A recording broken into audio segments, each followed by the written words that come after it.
La parole est à Monsieur Jean Lassalle. Monsieur le Président, mes chers collègues, ma question s'adresse à Monsieur le Premier ministre.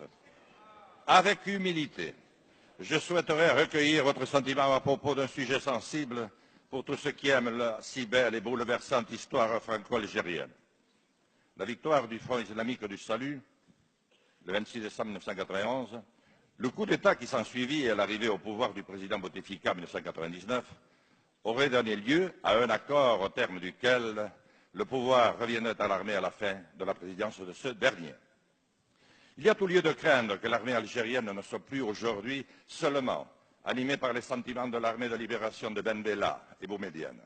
De nombreux observateurs prétendent même qu'elle serait profondément infiltrée par des courants islamistes, d'inspiration notamment salafiste.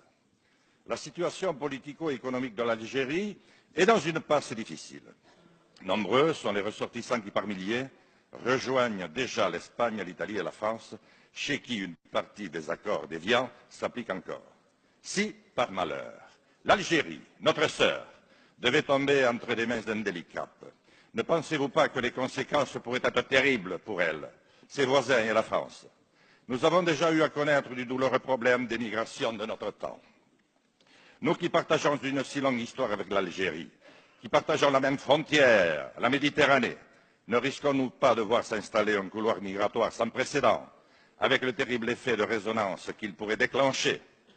Alors que la santé du président Bouteflika se fait de plus en plus chancelante, j'imagine, Monsieur le Premier ministre, que vous suivez de très près l'évolution de cette grande affaire avec les autorités algériennes. Que pouvez-vous nous en dire? Merci, Monsieur le député. La parole est à Madame Nathalie Loiseau, ministre chargée des Affaires européennes. Monsieur le Président, Mesdames et Messieurs les députés, Monsieur le député Lassalle, le 6 décembre dernier, le Président de la République s'est rendu en visite en Algérie, une visite qualifiée par les autorités algériennes de visite d'amitié et de travail. C'est bien l'esprit de notre relation et c'est bien dans cet esprit que nous préparons ensemble l'avenir avec l'Algérie. Juste après cette visite, le Premier ministre français a accueilli son homologue algérien pour la réunion du groupe intergouvernemental de haut niveau. Nous avons donc pu travailler ensemble à nous fixer des axes de travail sur le quinquennat. Notre relation avec l'Algérie va connaître de nouveaux développements en matière économique, dans une logique de coproduction et d'investissement croisés, en privilégiant les transferts de technologies et le travail pour les PME.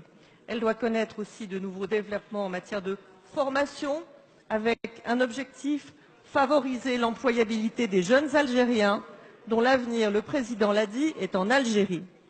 Elle doit connaître de nouveaux développements en matière de mobilité, avec pour objectif de lutter contre la mobilité illégale, tout en facilitant la mobilité légale, particulièrement pour les forces vives, intellectuels, entrepreneurs, étudiants.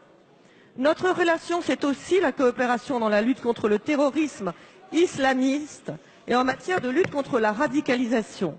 L'Algérie a payé un lourd tribut dans les années 90 en affrontant le terrorisme et la radicalisation.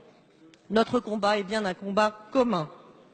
Il nous revient, pour préparer l'avenir, d'affronter le passé.